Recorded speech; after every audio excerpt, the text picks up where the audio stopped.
This podcast contains content that is graphic in nature and mature language that may be unsuitable for children or young listeners. Listener discretion is advised. Sometimes the justice system gets it right the first time, and sometimes people fall through the cracks and get a second chance to do better with their lives. But sometimes those people with the second chances use it in the most vile of ways that most of us can't even begin to comprehend. Join us today for a story that is heartbreaking in every way and leaves us wondering if two innocent victims would still be alive today if justice had been served the first time. On this episode of Sinlaw.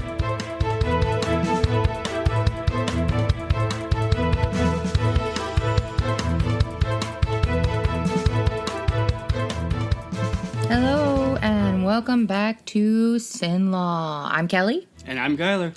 And I'm excited to finally be recording again. It feels like forever. We've had a lot, and I mean a lot, going on these past couple weeks, and I'm ready. I'm ready to get this one. Well, we just had a death in the family, and one guy lost a toe.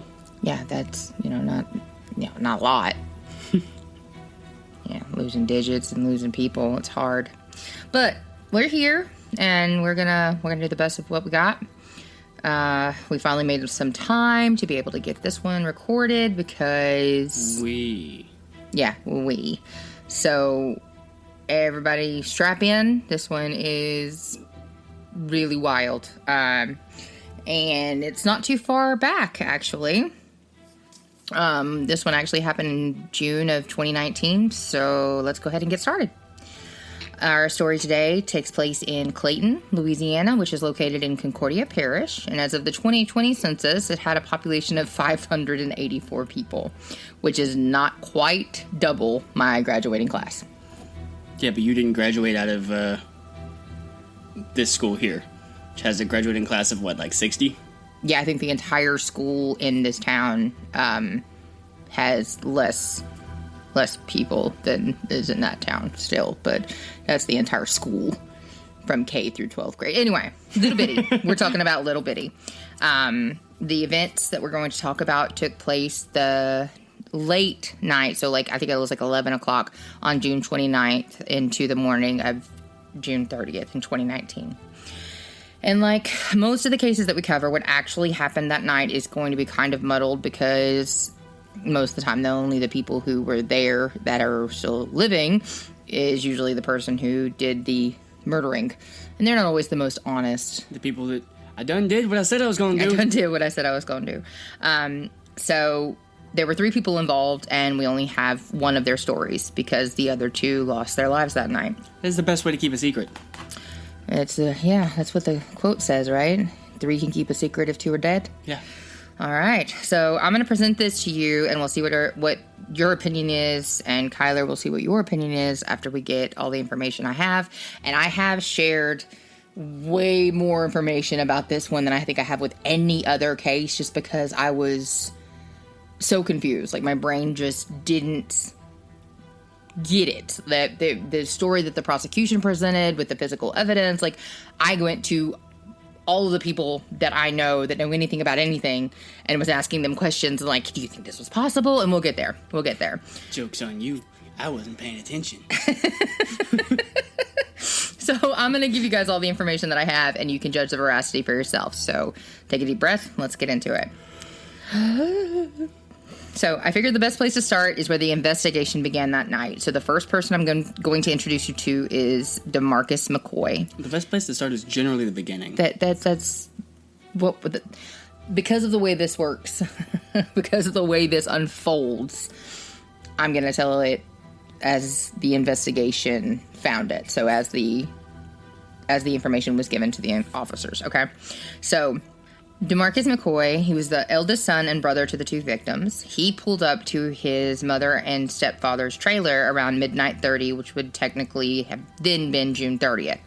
And what he walked into was truly heart-wrenching. According to court records, he found his 43-year-old mother, Marvin Watson, and his 12-year-old brother, LeFredrick McCoy, laying nearly on top of one another right inside the door next to the refrigerator. What is up with these names? I'm not sure. Interesting. So anyway, They were laying nearly on top of each other right inside the door next to the refrigerator. They were covered in blood and obviously deceased.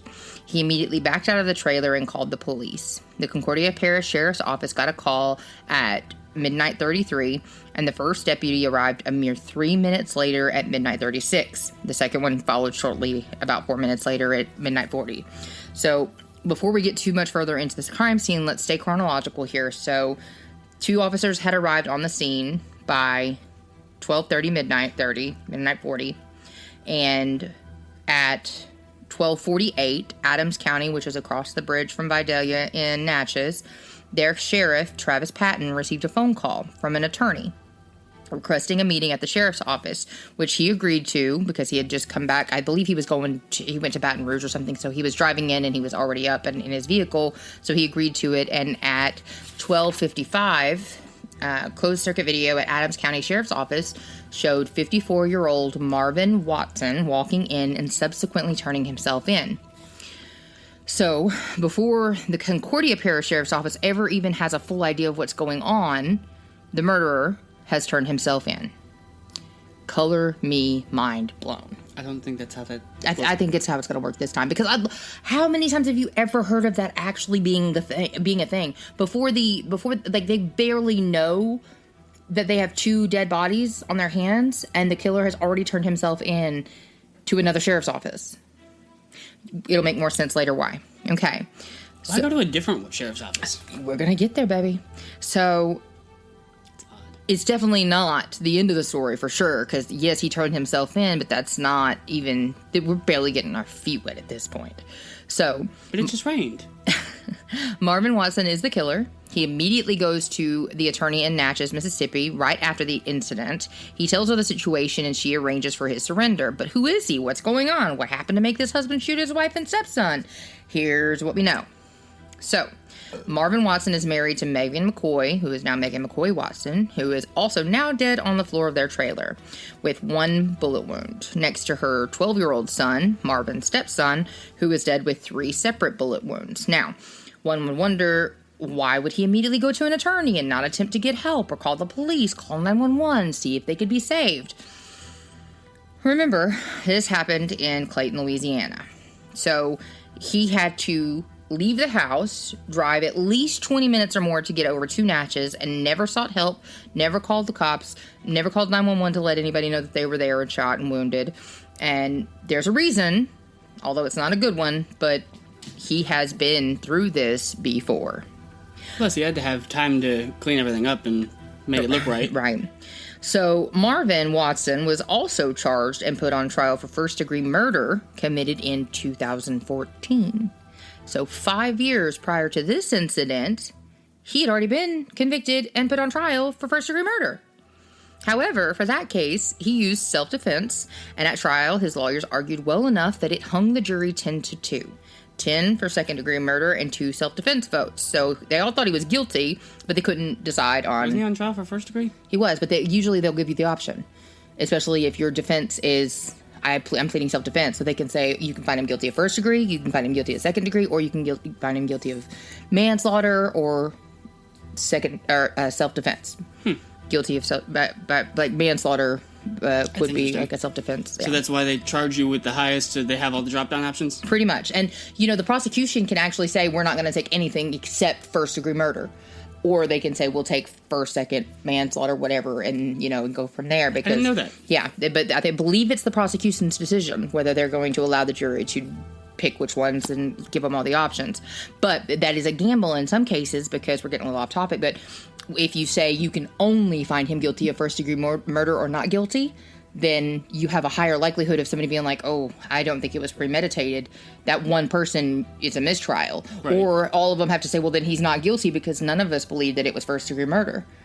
And then you have risk the chance of an acquittal, which you never get another chance if it's an acquittal. So that's why they usually give them more options. But in this case, it did happen that it was a mistrial. But before they went to trial again and spent all that money the second time, Marvin Watson actually pled to manslaughter. And get this. So a manslaughter that they charged initially as a first-degree murder, he got a 20-year suspended sentence and only 5 years probation. And that was in 2018. So he did not do any jail time other than what he served prior to his court stuff. I didn't even read. I didn't see if he was bonded or whatever. But this was over in Adams County. So it makes more sense. That was a lawyer that he had already been in contact with over in Adams County. So that was probably why, and this is assumption. This guy's good. Or this girl's good. Yeah. Well, that's what you would think. So he was on probation still when these events happened in 2019. When this double homicide occurred, like I said, he was still on probation, and he had turned himself into Adams County. He had to face extradition. But instead of waiving extradition, he went ahead and said he wanted to fight extradition. Now, do you know what extradition is? Yeah. Do tell. To extradite is to... If you get in trouble in Georgia and you're living in Florida, then Georgia has the option to attempt extradition and to get you from Florida to Georgia. Georgia usually tries to get the extradition to get you to Georgia, not Florida. I thought you said Florida. Either way, you're good. But that is under the assumption that they A, want you bad enough, B, feel like spending enough money to get you there. Also true. And C, there's a C and a D, I would say, and C, that the place that you're trying to be extradited from will work with them. Right. And then the little D of that they're actually allowed to extradite you from that place. But that's more of an abroad situation. Yeah, that would be more of a broad. And I would say the big D on that one would actually be you have a right to fight extradition. That is your right as a. See, I didn't know that. Yes, because my experience with this is I had a bullshit warrant out in Georgia actually. That's funny. And they tried to extradite me from Florida, and Florida was like, no. So yes, absolutely. But you said you didn't know that you as a person had the right to say I don't want to. You could. I didn't know the person had a fucking warrant out. Right. Well, you have to sign a piece of paper waiving extradition in the same way that you would waive your rights and say you want to talk to the police. You have a right to say I don't want to waive my extradition. I want to go. Basically, it's like a mini trial. You have to go before a judge. They have to see the reasons why they're trying to extradite you, and if they find that has weight to it, then they say, yeah, we're going to extradite you anyway, which is exactly what happened in this case. It just took a little while. So basically all that does in most cases, especially time, it pushes it back further. It gives you more time. And then again, in a situation like this, he's been through this shit before. So what he's doing, in my mind, this is all speculative, he was creating more time for him to come up with the best story. This whole podcast is speculative. Most of it. But I had to say that so everybody knows this is speculation. This isn't something I got out of something else. Okay. But my point is, he was... Got to keep it speculative. Right. He was getting himself more time to make his story sound the best. Sound cohesive. Right. So, which it took 2.5 months to accomplish that. That being the extradition. So, Louisiana, they had to go through this whole big court thing in Adams County to be able to get him back over to Concordia. It was eventually granted, and he was transported back across the Mississippi River and booked into the Concordia Parish Sheriff's Office on September 6, 2019. Remember, the murders occurred on the night of June 29th, June 30th of 2019. Yes. So some of us are paying attention. July, August, mid-September, first week of September. So once he got back over to Concordia, they did a bond setting, and his bond was set at $5 million for each count. So he had a bond set of $10 million. Does anybody else see Dr. Evil with the pinky on his lip? $10 million. Okay. So eventually he ended up hiring a different attorney than the one he initially went to in Mississippi. And that wasn't because of any reason, because she actually had the privileges to be able to try cases in Louisiana, so I'm not exactly sure what determined that shift, but he did.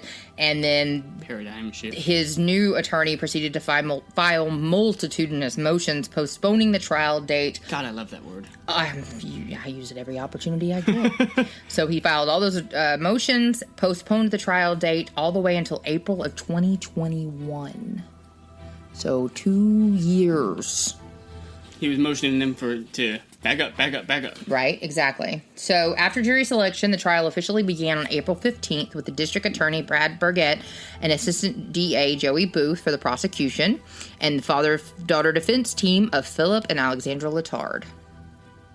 The prosecution began their opening statement by giving their version of how they believe things happened the night of June 29th, 2019. So Mr. Berget, the DA, told the courtroom and the jury that the prosecution believes that Watson came into the trailer and shot MegHan McCoy through the neck as she was trying to get some sweet corn out of a bin in the refrigerator, and that LeFredrick, the stepson, heard the commotion and he ran while Watson fired at him and chased him into the bathroom of the trailer where Watson proceeded to shoot with an AR rifle.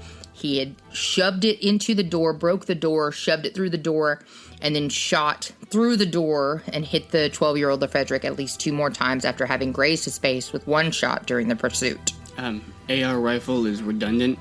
I understand. Because an automatic rifle. Okay, assault rifle. It can be either. Mr. Berget states they know this because the evidence found at the crime scene shows at least 1 shot that was observed to have gone from outside the door to inside the bathroom through I think it was a shirt that was hanging on the inside of the bathroom door. And they found that the bullet had gone through that. And then they concluded that the door was opened and that it was then open and another point blank shot was made into LeFredrick.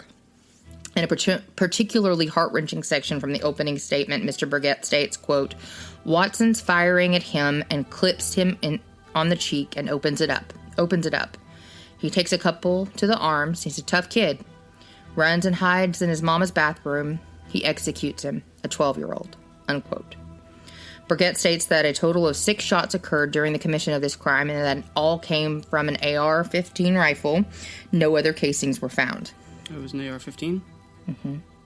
He also pointed to the presence of blood everywhere inside the bathroom and on the floor outside of the bathroom, made it apparent that this is what happened. But according to the prosecution, that's not where LeFredrick died. If y'all could see the pictures. Pictures are worth 1,000 words, especially in this case.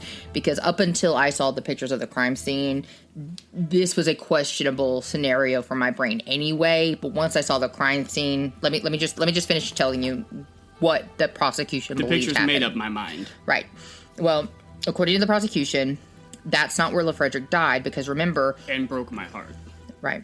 Remember, older brother Demarcus McCoy, he found his mom and brother both in the kitchen. The prosecution postulates that after Watson fled the trailer with the weapon, but forgetting his cell phone, that LeFredrick somehow managed to walk/crawl/drag himself into the kitchen to hug his mother one last time. Bullshit. Before falling onto his back and dying.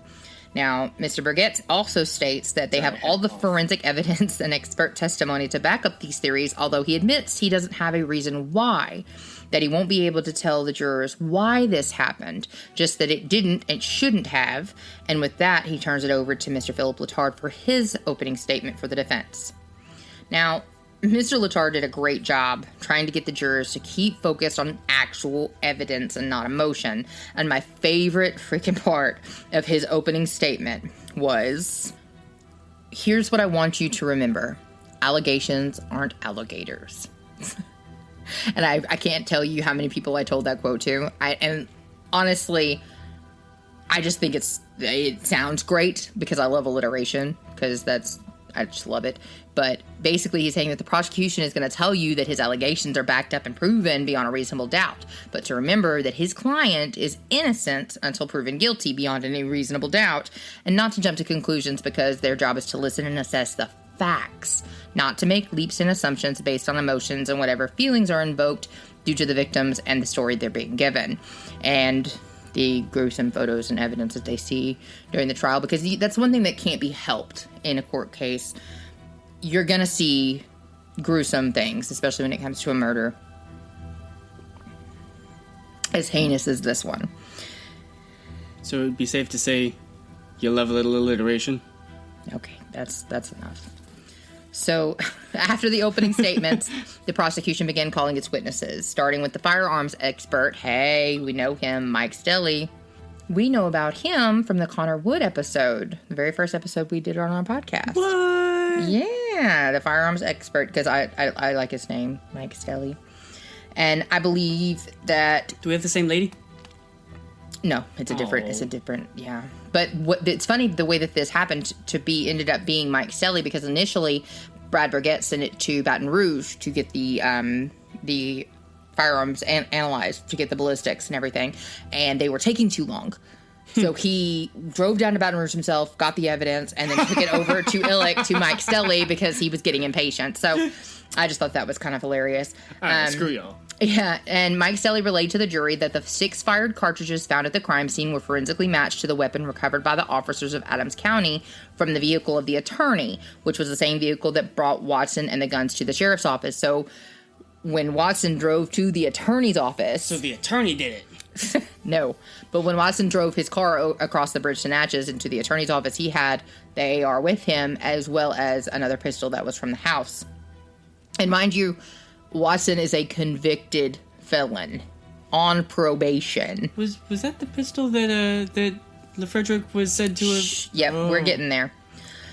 So this is where it comes in handy to not tell him things, because he doesn't give stuff away. So I'm not giving nothing away. So y'all don't know nothing about nothing. I don't know nothing about birthing no babies. Mike Stelly said that those 6 cartridges were from the weapon that were brought in by the attorney that was given the guns by Watson.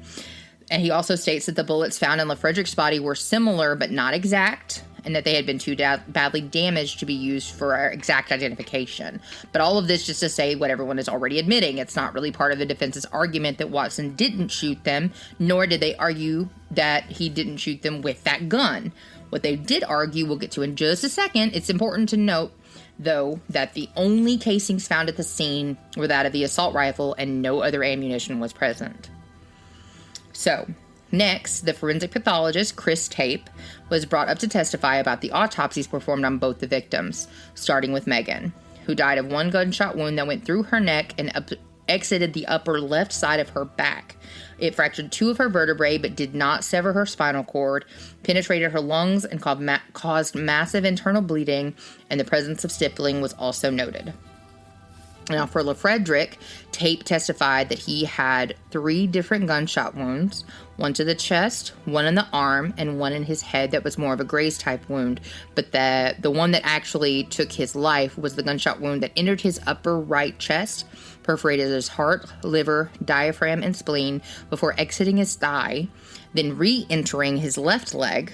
And this specific shot was made at a downward angle, front to back, right to left. Now, Also known as an execution shot. right. So, real quick, I want to discuss this specifically with LeFredrick, because the prosecution's entire argument as to where he was in the bathroom, making it all the way into the kitchen after he was shot with this specific wound that they say Are you going back to this? that killed him. I just want to talk about it for just a second, because you're talking about a shot that was, one, it had to have been close enough. What they're saying was the kill shot, the point blank shot after he'd opened the bathroom door.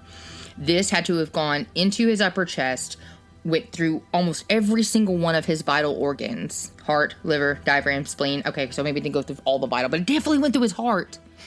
And it was still had enough force to come out of one leg, go into another. I mean, this did some freaking damage. And the amount of... Didn't that one come out of his other leg as well? Because the one that got stuck was the one in his arm. Yes, that's right. So it did actually exit the other leg as well. So that one, it had Just for reference, this is a big boy. Oh yeah, I haven't even got to that point yet. These are not. Well, I'll get to that when we're talking about Marvin. But this was he was 12 years old, but he was 5'8", 180 pounds. Something like that. I mean, like this is This is a typical adult male size. Basically, yeah, exactly. So, like, y'all are hearing 12-year-old. And I did the same thing, though. Don't picture 12-year-old. I did the same thing, though, because, I think about our children, our daughter, and her being, 9. So, in my mind, that's only 3 years away. Like, I can't imagine her being 5'8", 180. Even if she had been a boy. It just doesn't compute in my mind. No, but this one gonna be. Mm-hmm. A 10-month-old, definitely, yeah. So... my entire point for this, though, is that amount of damage that it did to his body and that amount of force that it had to go in and out, exit and enter twice through his entire, and that the medius part of his leg as well. There was so much blood in that bathroom. There was so much just, carnage. It's really hard for me to see that and then believe that he moved at all after And that's he not even lost that mentioning blood. the lack of any actual blood trail between point A and point B. Yeah. So here's a section that's going to be literally all opinion, because this is where I say earlier in this episode, I said that I went and talked to everyone I could talk to that might know anything about anything. I went and talked to my own. He's not a certified gun expert, but we've had many guns over the years, and my father has been known to handle and be around guns and every type of them since he was born, basically. And I asked him specifically about the AR-15 223 rifle, which was used in this case. And his honest opinion was that, yeah, he's seen, fully grown big deer take a shot that you would assume would be lethal and run, upwards of 250 yards before they eventually slowed down and died. But the biggest problem that I have, though, was the amount of blood that was lost in this one. I just can't see that was the case. No, and that's also assuming that it was a Full Metal Jacket round. Yeah. And I'm pretty sure they said that in the evidence, and I can go back and double check. I don't recall. Yeah. I just know that a 223, it'll punch through you so quick that your wounds will damn near close back up. Yeah. But the sheer amount of blood in the bathroom and the lack of blood anywhere else. Yeah. And again, speculative. Oh, absolutely. All opinion. No, we're not experts. We don't have degrees. We don't have any kind of letters behind our names. But hey, I have 2 letters behind my name. That doesn't count, Junior. So it just leads me to believe that no man, woman, no matter age, weight, child, any of that, no matter what, they wouldn't have been able to leave that bathroom just from the sheer volume of blood in that one room. So anyway, we can move on. A lot of blood. Other forensic evidence that the prosecution presented included the clothes they believe Watson was wearing during the murders. Hold on. Just a quick image for y'all. Imagine a kiddie pool, and then you put red food coloring in it. And then you put that kiddie pool in a bathroom and bust it. It was pretty rough. That's close to what I recall seeing. Yeah. Other forensic evidence that the prosecution presented included the clothes they believe he was wearing, which was a Vikings jersey and a pair of shorts that they sent off to be forensically analyzed. Now, one of the questions that I had was, did they do forensic testing, blood testing on the clothing that MegHan and LeFredrick were wearing? Because I wanted to know, if he had come from the bathroom and hugged her like he said, there should have been transference. There should have been his blood on her shirt, her blood on him. They didn't do any of that testing because they said, well, it obviously lines up. And that was one of their major arguments, was that LeFredrick's wound on his chest lined up with a blood spot on MegHan's shirt. Whoop-dee, that's not how forensics work. That's what they went with, and that's why they didn't test it. So, and the prosecution's allowed to do that, and then because in a lot of cases they'll not test things because they don't want it to come back and support any other story than their own. Which I'm not saying that's it's just a normal practice in all places. No, absolutely not. Because this is not a question of if he did it or didn't do it. He absolutely did it. These are just questions that popped up in my mind because it seemed off. There was something about the whole story and the whole presenting of the case and the scene that seemed a little off to me. Doesn't mean he's any less guilty or any more guilty. It just means that I had the questions in my head. So anyway, they had the blood tested, and they found that they matched the blood on the Vikings jersey and the shorts had been tested. They found that they matched LeFredrick, which follows since most of the amount of blood that they found outside and inside the bathroom. It would be really hard. You would be hard pressed to get in and out of that house without having some kind of interaction and not come away with blood of some sort all over you. So, long story short, all of that is just to say that I'm still of the opinion that it would be very difficult for LeFredrick to get from the bathroom to the kitchen, not leave a bloody trail along the way, and I found no indication of that in the crime scene photos or in the evidence. And at the end of the day, the point is semi-irrelevant, like I said, because it's just a question that was poking around in my brain.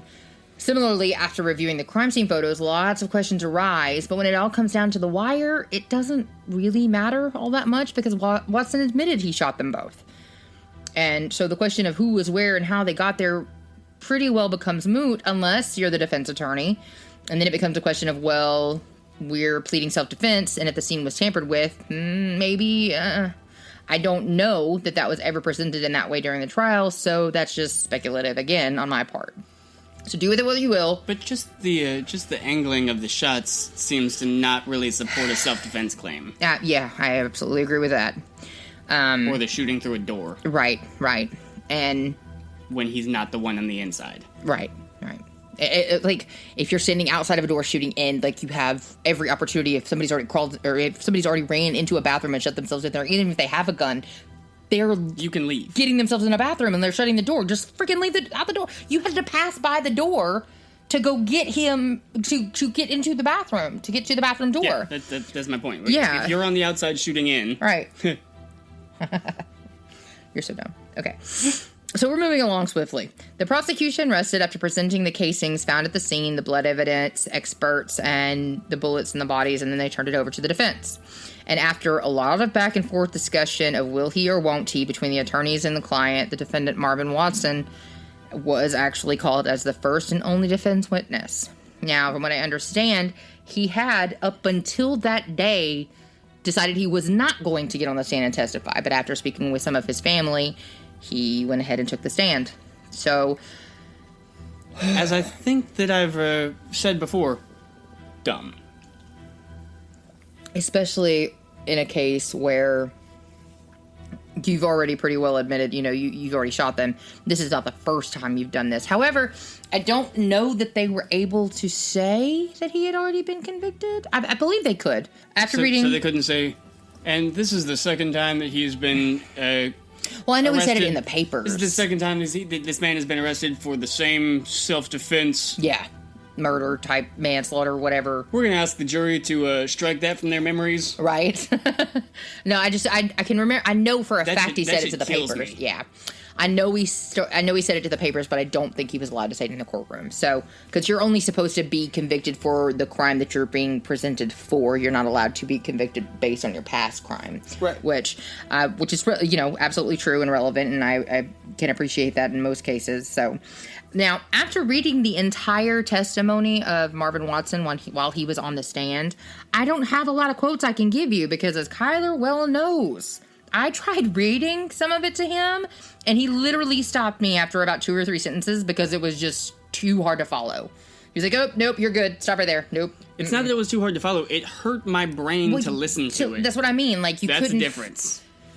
Because of how he speaks. Marvin Watson is not Please just read them a sentence or two. Okay. If you have one. I do. Okay, so this was a little ways into Mr. Letard, his attorney, asking him about the day prior leading up to the shooting event.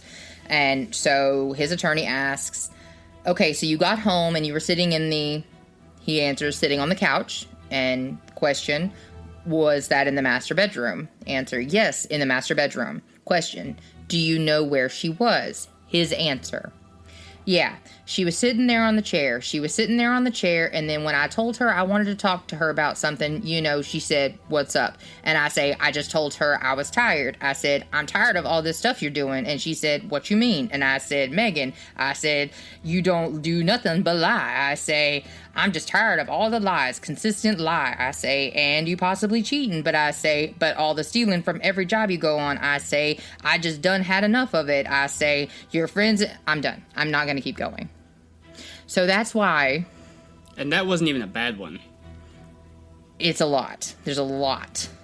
So I'm going to give you guys what I read. These aren't exact quotes, but this is the synopsis of what I can give you based on everything that I read. This was what Marvin's story of how events played out that night. Okay, so Watson says they get into this argument, and that's what he was talking about in the short little quote thing I gave you guys earlier. They were arguing because he felt like she was always lying and cheating, and he made a point to bring up the fact that she was always stealing. She had actually got convicted for stealing and was had paid or was paying restitution. It's like the opposite of a Boy Scout. Right. Lying, cheating, and stealing. Yeah. So he says that during this verbal altercation that he told her that he was leaving this time and that he wasn't coming back. And he said he got up then from the recliner and went to lay on the bed, and he said that she he dozed off, but his phone had gone off or something from one of his cousins, and she came in after she heard his phone dinging and basically accused him of being a downright dirty dog. You just got off that phone with your bitch, you know. And then she picks up the car keys and throws them at his face, and it hits him above the eye. And he said it was a big key ring. That's why it had hit him, and that's why it had hurt and, like, actually drawn blood. Oh, poor baby. Right. So the next thing he says he knows, she snatched him up out of the bed, and he landed on the floor between the dresser and the couch. That's when she proceeded to beat him and kick him, and then she called her son in to come help get started with her. And get started, he meant keep beating on him. Which I'm not gonna lie, she a big old girl too. 371 pounds. And Marvin at the time was 150 pounds. How tall was she though? 5'4". She's stout. 5'6". I'm sorry, she was 5'6". She's stout. Stout as hell. And so I can fully see that being possible. Right. And so he said that she just snapped and then hollered at her son to come in the room and help her. And she told, once LeFredrick came in the room, she said, go in there and go get that gun from under the pillow of the couch. And Marvin says, he's like, wait, what? What's going on? And that's when MegHan told him, bitch, I'm tired of you. I've been tired of you. And that's when LeFredrick came back in with the gun. Now, he says she reached for it, that MegHan reached for the gun, but LeFredrick kept it and told her that he was going to do this. He says, I'm going to kill this motherfucker, talking about my mama and my daddy. And Marvin said, come on, don't do that.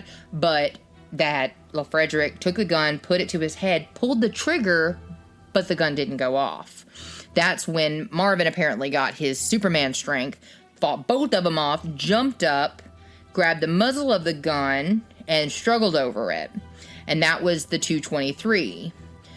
So he said he didn't know anything about the gun being in the house. He said he didn't know it was there. He said he'd never seen it before this moment.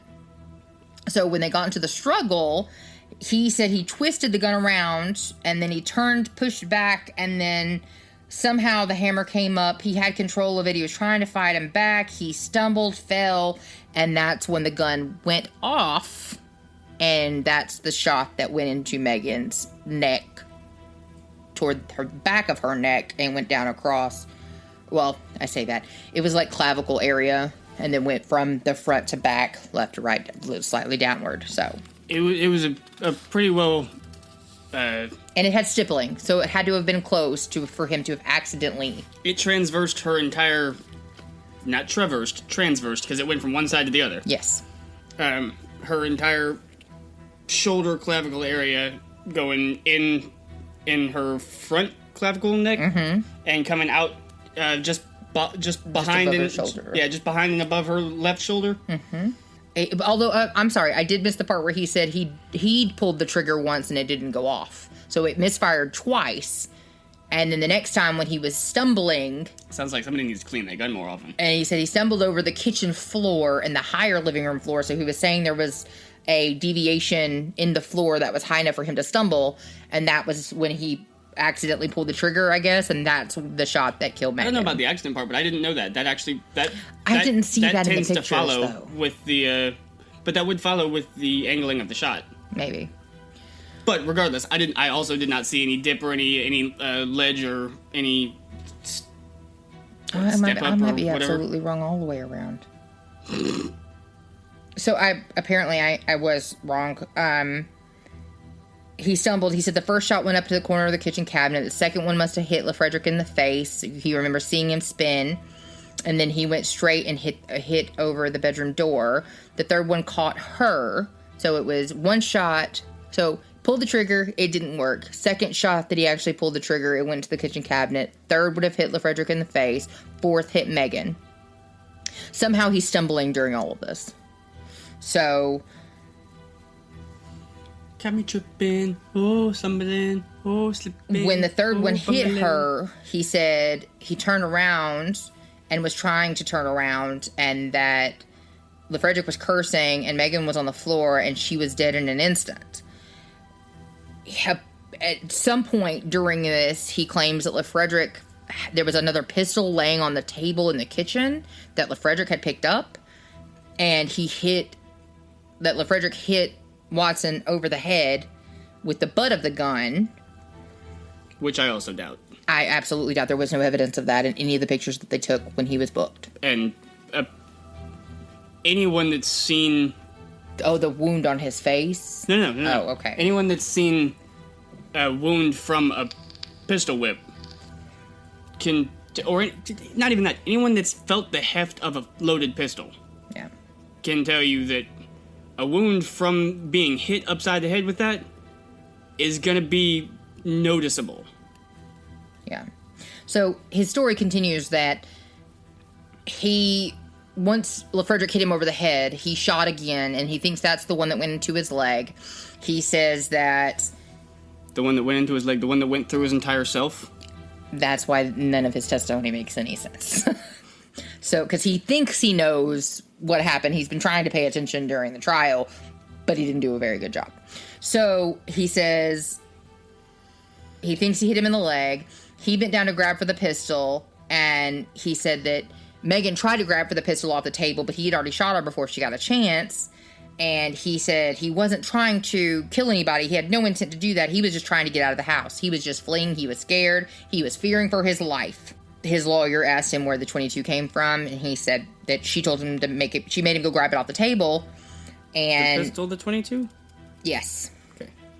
And so you can just see how his testimony is just all over the freaking place. You can tell, obviously, that he keeps going back and saying that she was alive and able to talk, and then saying I shot her before she could do anything, and then it goes back and forth a lot. It's very inconsistent. And then he said he tried to tell LeFredrick, and I don't know if this was before or after he hit him in the head with a gun. Apparently, I don't know, because he said that he tried to get LeFredrick to give him the pistol, and after. Okay, that was after he shot him in the leg.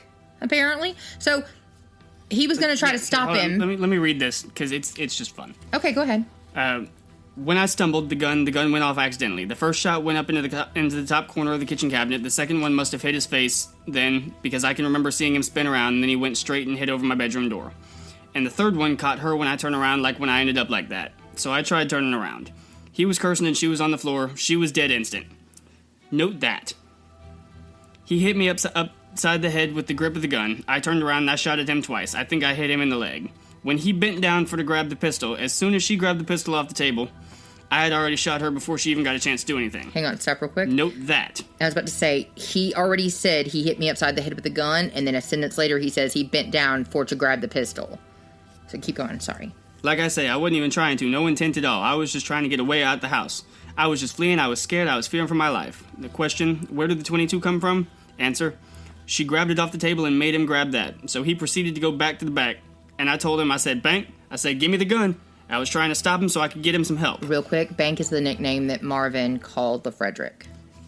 I went back there and he went in the bathroom, and all of a sudden I just heard a loud noise. And I shot, falling back on my bed. That's what them 2 rounds was right there when I shot. It's a whole ass mess. Because in one statement he says he hit him over the head. In the next statement he says he was reaching for the gun that would already fell, the pistol that was on the floor. The next statement he says that she grabbed the gun and gave it to him, made him grab it. When in the previous statement she was dead instant. So you can tell obviously that he didn't have a very good storyline, but he had tried to put things into his story to make it sound good with the evidence that had been presented at the trial or in his discovery, because you get all that information ahead of time. So he tried to make his story match what the evidence showed, but he did a shitty job, because he was trying to make a self-defense. Shitty bang bang. He was trying to make a self-defense story out of the evidence that proved it obviously was not self-defense. So, long story short, on his testimony, Mr. Burgett basically tore him a new one when he was on cross, and he had no holds barred.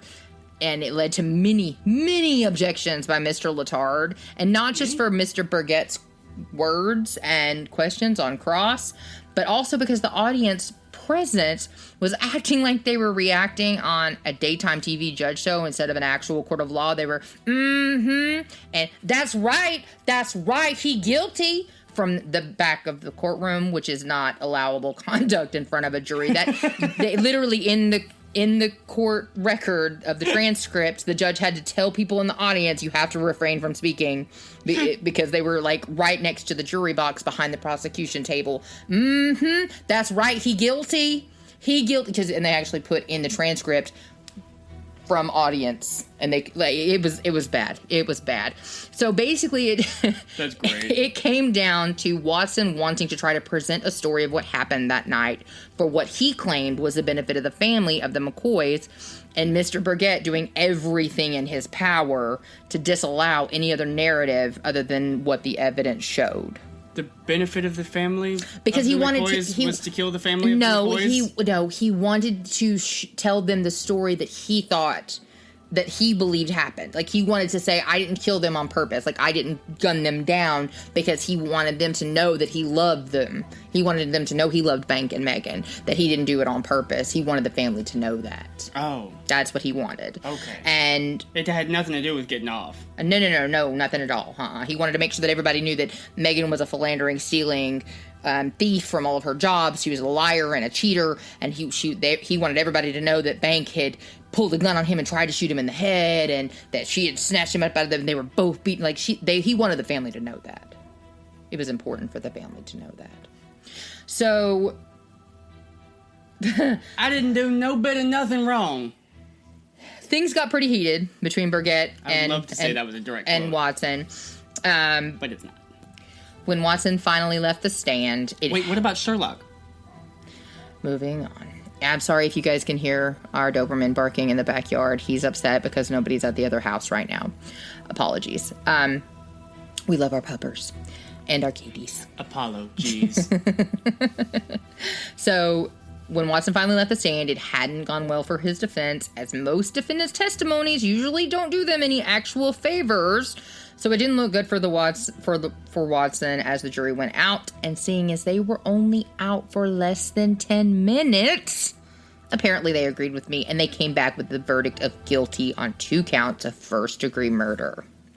Sentencing took place a few days later, and Marvin Watson was sentenced to 2 life sentences without parole as per Louisiana statute, and he is currently, as of this recording, residing in Angola and is 58 years old. Would you say that the aggravating factor to... 2 people. Oh, I was thinking that it was that he crossed the exit, that he had ample opportunity to leave and continued instead to continue. Well, that could have been part of it, but because there were two murders in the same event, okay, that automatically qualifies it for first-degree murder. Okay. And even if he didn't have that... I was thinking that it became premeditated during the commission of the crime. No, the 2 people. Because I actually asked the DA about that.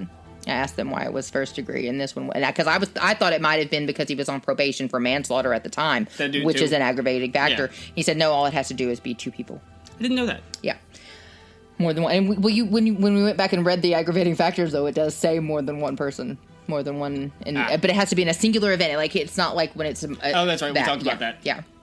So I was just thinking about all the other factors because there's at least 3 or 4. Oh yeah, for sure. He's got more than enough. He ticked off all the boxes. It's not like we had to, but he's got at least 3 out of the 12. So, did he figure that the more boxes he checked, the more likely he was to not get it? Shit, I don't know. Honestly, I can't tell you.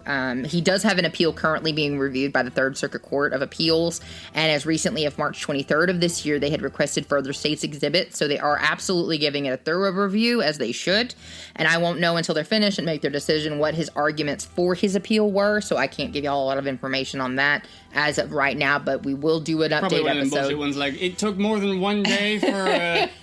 I don't know. They can't say ineffective assistance of counsel, though, for damn sure, because every single bit of the transcript that I read through, all of the stuff... He was trying. He was doing his damnedest. He gave it hell. And like I said, we won't know until they make their decision, so we'll do an update episode on that and have that for you guys at some point in the future. And that is pretty much the entire story of Marvin Watson and the murders of MegHan McCoy Watson and LeFredrick McCoy. So I actually, here in the closing of this episode, I want to thank, this was actually a listener recommendation. So thank you so much, Nikita. I appreciate you and all of your wonderful suggestions. This one, again, I get so sucked into these cases because of the amount of just wild that they are and heart-wrenching that they are, and I hope that I gave this one some justice in just its retelling and being able to give everybody a little bit more insight, because I know that was one of the things that Kita said, that she wanted to know what his story was, and I did my best, and I'm sorry, and you can come talk to me, girl, you know where I is. So and I also wanted to thank Alex for all of her help on just getting a better understanding of certain parts of the case and things that she helped me understand a little bit better. Appreciate you, love. And I don't think we have anything else. Go check out the show notes. We've got our email down there. And if you have any questions, comments, concerns, or recommendations for cases that you have heard of or want to hear us cover, please let us know. Otherwise, that's all we got, guys. And thank you to Dad, Weiss, and Sawyer for all of your maybe expert opinion, or at the very least, just a different opinion, just a outside perspective. But for bouncing back of ideas and for helping us to figure out where we think this stands. Yeah, I appreciate everybody, and I appreciate everybody with every bit of help that they get, whether it just be hanging out with my children for a little while so that we can record and anything like that. So thank you guys so much for listening. I hope you keep listening. I hope you come back not this next coming week, but the week after. We appreciate each and every listen that we get from you guys. So thank you so much. You guys take care out there. See you next time. Before we go, though, I've asked Kyler if he'll read one of the impact statements that was read at the sentencing trial portion of the trial that they had, because I just felt like it summed up a lot of the feelings and everything, especially about this having been the second time that someone's family has had to go through this kind of ordeal. So take it away, Kyler. Good morning, Your Honor. My name is Muriel McCoy. I would like to thank you for the opportunity to share how the death of my sister and nephew has affected my life. I will try my best to find the words that properly describe the pain I am feeling for the tremendous loss of my family. I have tried so hard to make sense of this situation, but I haven't been able to do so. The lives of every member of my family have been forever affected by Megan's and Banks' death. My mother suffered the ultimate loss, the death of a child and grandchild. Her health rapidly declined shortly after their deaths. Unbeknownst to me, she stopped taking her medication and stopped eating. By the time I found out, it was too late. She passed away 6 weeks after my sister and nephew were brutally murdered. Therefore, Your Honor, in my eyesight, he not only killed my sister and nephew, but he also killed my mom.